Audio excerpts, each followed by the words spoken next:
Good morning everyone.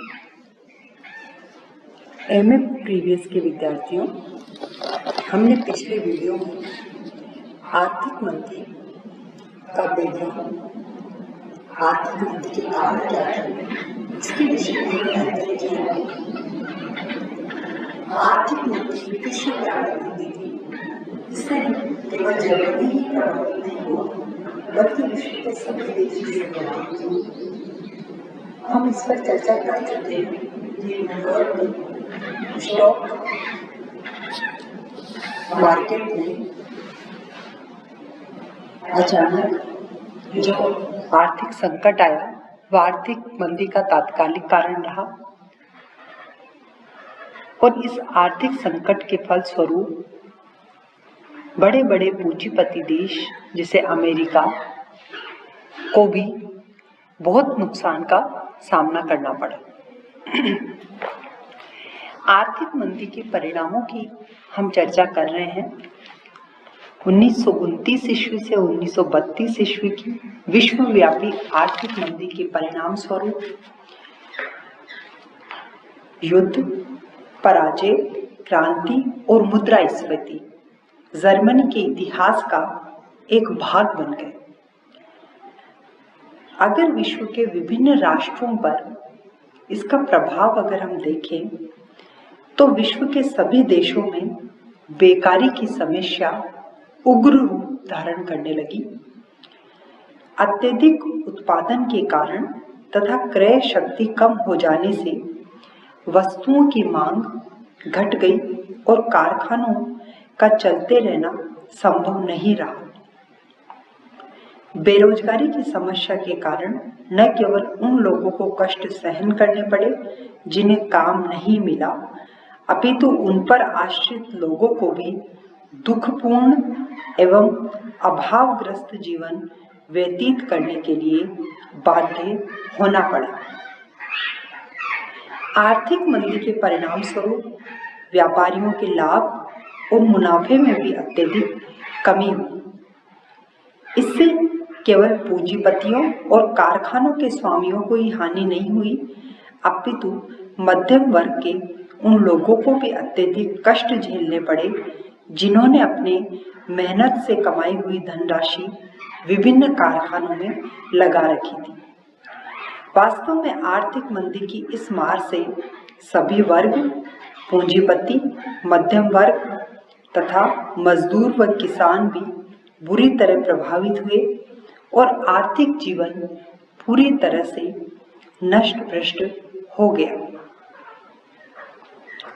विभिन्न सरकारों ने इस आर्थिक समस्या का सामना करने के लिए बेरोजगारी से जो पीड़ित लोग थे उनको आर्थिक सहायता देना चाहा और उनके जीवन को सुखमय बनाना चाहा।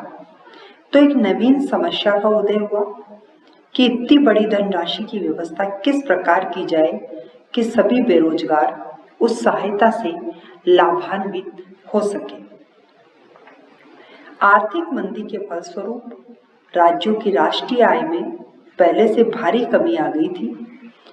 सरकार ने इस आय की कमी की पूर्ति के लिए नए नए टैक्स लगाए तथा सरकारी बांडों पर ब्याज की दर भी कमी कर दी। इससे जनता में तीव्र असंतोष उत्पन्न हो गया। कारखानों के स्वामी मुनाफे की कमी के कारण पहले ही अपनी आर्थिक स्थिति से परेशान थे। नए करों के लगाए जाने से उनकी आर्थिक दशा और भी जर्जर होती चली गई।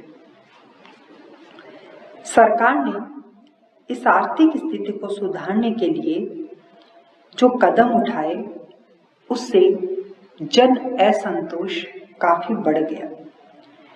वेतन में कमी की गई और उस कमी के कारण सरकारी कर्मचारियों में बहुत ही असंतोष सामने आया। सरकारी बांडों पर ब्याज की दर में कमी से जो बॉन्ड धारक थे वे परेशान हो गए। अतः समस्त राज्यों में कोई भी वर्ग ऐसा नहीं था जो अपनी वर्तमान स्थिति से संतुष्ट हो। सर्वत्र विश्व में असंतोष व बर्बादी का वातावरण फैल गया।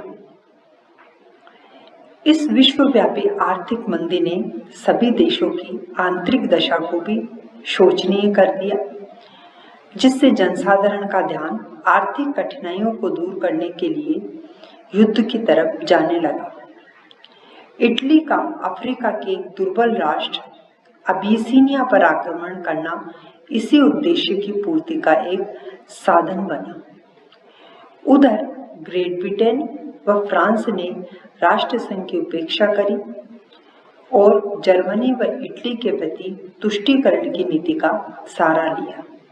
अंततः द्वितीय विश्व युद्ध के विस्फोट के लिए भी ये जो आर्थिक मंदी की जो नीतियां थी वह पूरी तरह से उत्तरदायी कही गई। इस प्रकार हम कह सकते हैं कि आर्थिक मंदी के जो परिणाम थे वह यूरोप के भविष्य के लिए अच्छे प्रमाणित नहीं हुए। आर्थिक मंदी के कारण 1929 से 31 के बीच यूरोप की स्थिति दयनीय हो गई तथा यूरोपीय राष्ट्र धीरे धीरे सिकुड़कर अपनी राष्ट्रीय सरहद तक ही सीमित होकर रह गए। तो इस प्रकार आर्थिक मंदी के भयावह परिणाम थे वह सारे विश्व को देखने को पड़े। धन्यवाद।